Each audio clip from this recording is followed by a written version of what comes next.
through Operation Chastise, which was the famous Dambusters raid carried out by 617 Squadron on the night of the 16th of May 1943.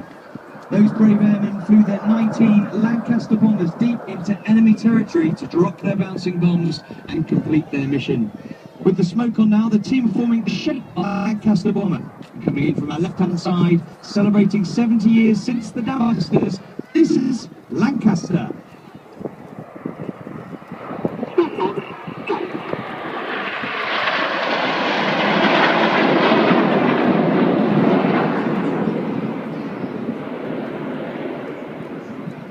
One of our pilots has completed a tour with the famous Dambusters squadron.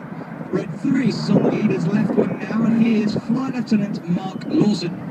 It's Mark's first year with the Red Arrows. He completed his first tour in the Royal Force with the 617 Squadron, where he flew his tornado charge for Iraq and Afghanistan before going squadron again flying over Afghanistan and also over Libya in 2011.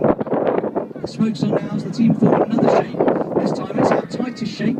The jets in this formation are around 5 to 6 feet apart as they complete the Apollo roll.